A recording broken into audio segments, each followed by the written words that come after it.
আসসালামু আলাইকুম দর্শক। ডক্টর ইউনূস সরকারের প্রশাসনকে তারেক রহমান পুরো বুড়ো আঙ্গুল দেখিয়ে দিচ্ছে। আমি এটা এনজয় করছি কারণ বাংলাদেশে ডক্টর ইউনূস যেভাবে তার প্রশাসন সাজিয়েছিল, অথর্ব অপদার্থ লোকজন এনে এবং সবগুলাকে মব মাস্টার বসিয়ে এবং এনজিওর লোকজন দিয়ে সেই প্রশাসন দূর হচ্ছে বাংলাদেশে। অন্তত জনবান্ধব সত্যিকার অর্থে ভাইব্রেটের যে প্রশাসন, যত দোষ দেন আপনি যদি 91, 96, 2001, 2008 থেকে 14 পর্যন্ত, এই পর্যন্ত 14 পরে আর বলছি না, এই পর্যন্ত বাংলাদেশে আওয়ামী লীগ বিএনপি যে গভর্নমেন্ট গুলো দেখেন, তারপরও রে ভাই 16 কোটি মানুষের দেশে এরকম একটা দেশ, টিপিক্যাল একটা দেশ চালানো মুশকিল। আমি বিএনপি গভর্নমেন্ট আসলে 3 দিনের মাথায় একটা আলোচনা আপনাদেরকে বলেছিলাম যে মন্ত্রী পরিষদ কি হলো না হলো। মন্ত্রী পরিষদ টক ঝাল মিষ্টি একটা মন্ত্রী পরিষদ হয়েছে। মন্ত্রী পরিষদ কি হলো না হলো তার চেয়ে এখন ইম্পর্টেন্টলি আমরা খুব গুরুত্বের সাথে খেয়াল রাখবো আইজিপি কে হলো, বাংলাদেশ ব্যাংকের গভর্নর কে হলো, সেগুলো কেমন মানুষ হচ্ছে, এবং দুর্নীতি দমন কমিশন, এই জায়গাটায় হাত দিতে হবে বিএনপিকে। দুর্নীতি দমন কমিশনে যদি সত্যিকার অর্থেই জি হুজুর বিএনপি মার্কা কোন লোক বিএনপি বসায়, তাহলে আমাদের আফসোসের সীমা থাকবে না। সেখানে বাংলাদেশ মার্কা একটা লোক দরকার। সেখানে আওয়ামী লীগ মার্কা লোক বসিয়েছে, ইউনুস মার্কা লোক বসেছে। আমি বিএনপি সরকারের কাছে প্রত্যাশা করবো সে বাংলাদেশ মার্কা একটা লোক যেন বসায়, এবং সেই লোক যেন চোখ বন্ধ করে তারেক রহমান পর্যন্ত চ্যালেঞ্জ করতে পারে।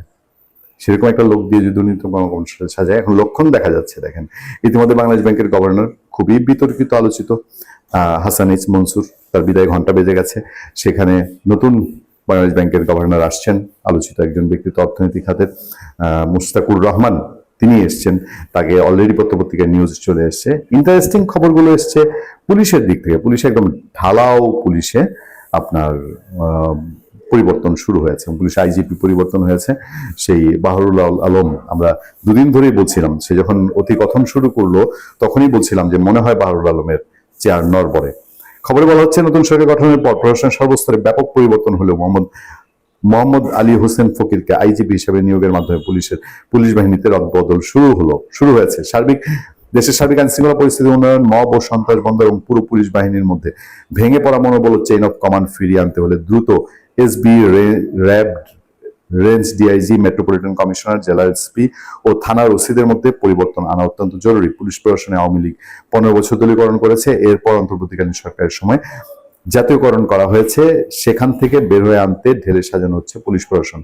জাতীয় নির্বাচনের আগে পুলিশের বেশ কয়েকটি ইউনিট প্রধান, অতিরিক্ত আইজি ও ডিবি প্রধান এই একটি ইসলামী রাজনৈতিক দলের পক্ষ থেকে নানা কৌশলে ষড়যন্ত্র লিপ্তেছেন। কে? জাতীয় নির্বাচনের আগে পুলিশের বেশ কয়েকটি ইউনিটের প্রধান, অতিরিক্ত আইজি ও ডিবি প্রধান, ইভেন পুলিশ প্রধানের প্রতিও নজর ছিল অনেকের, যে একটি ইসলামী রাজনৈতিক দলের পক্ষে কৌশলে ষড়যন্ত্র লিপ্ত ছিল, মানে জামাতের পক্ষে তারা কৌশল নেওয়ার চেষ্টা করেছিল। সেই সব প্রেক্ষাপটে সবশেষ আমরা আরো যে খবর জানতে পাই, সেই খবর হলো ঢাকা মহানগর পুলিশ ডিএমপির কমিশনার সাজ্জাদ আলী, সেই সাজ্জাদ আলীরও সম্ভবত বিদায় ঘন্টা বেজে গেছে। নিজেই সরে গেলেন DMP commissioner Sajjad Ali. Police মহাপরিদর্শক পদে পরিবর্তন আসার পরদিনই সরে যাওয়ার খবর দিলেন ডিএমপি কমিশনার। কি ঘটেছে ঘটনা? নতুন সরকার দায়িত্ব নেওয়ার পর পুলিশ প্রশাসনের রদবদলের মধ্যে দায়িত্ব থেকে ইস্তফা দিলেন ঢাকা পুলিশ কমিশনার শেখ মোহাম্মদ সাজ্জাদ আলী। ব্যক্তিগত পারিবারিক কারণ দেখিয়ে দায়িত্ব থেকে অব্যাহতি চেয়ে পুলিশ সদর দপ্তরে চিঠি পাঠিয়েছেন তিনি। নভেম্বর পর্যন্ত তার মেয়াদ ছিল। জানতে চাইলে Sajjad Ali BD news 24.com কে বলছে, আগামী নভেম্বর পর্যন্ত আমার চুক্তির মেয়াদ আছে, তবে আমি আজ অব্যাহতি চেয়ে চিঠি দিয়েছি। পুলিশের মহাপরিদর্শক পদে পরিবর্তন আসার পর দিনে সরে যাওয়ার খবর দিলেন ডিএমপি কমিশনার। এই সবের মধ্যে দিয়ে এইটুক নিশ্চিত করে বলা যায় বিএনপির মতন ইউনূসের সাম্রাজ্য ভেঙে খান গুরুত্বপূর্ণ তথ্য দিলেন আতিক রহমান পূর্ণিয়া। আজকে আওয়ামী লীগ যদি ক্ষমতায় আসতো, আওয়ামী লীগ কি এই বিএনপি যাকে আইজিপি খুঁজে নিয়েছে তাকে আইজিপি করতো? সে তার মনে তার কার ব্যাকগ্রাউন্ড হচ্ছে ছাত্রলীগ, কার ব্যাকগ্রাউন্ড হচ্ছে যুবদল বা ছাত্রদল অথবা বিএনপি পরিবার, সেটা দেখতো। বিএনপিও তাই দেখেছে।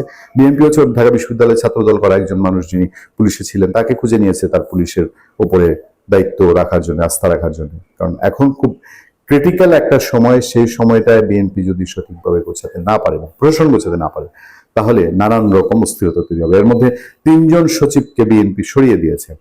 নতুন করে আমলাতন্ত্রকে সাজানোর চেষ্টা চলছে, এবং এর কোনো কিছুতেই প্রো পাকিস্তান প্রেমী এবং ডক্টর ইউনূসের মতন বাংলাদেশ বিরোধী, কট্টর ইন্ডিয়া বিরোধী এই শক্তিগুলোর আওয়াজ খুব একটা শোনা যাচ্ছে না। যদিও একটা স্পর্শকাতর জায়গায় আমার একটু খটকা আছে, সেই খটকার জায়গাটা আমি পরবর্তীতে আপনাদের সামনে আলোচনা করবো। এর বাইরে এখন পর্যন্ত অন্তত এটুক বলা যায় যে ইউনূসের প্রশাসন ছারখার করে দেওয়ার পথেই হাঁটছে বিএনপি।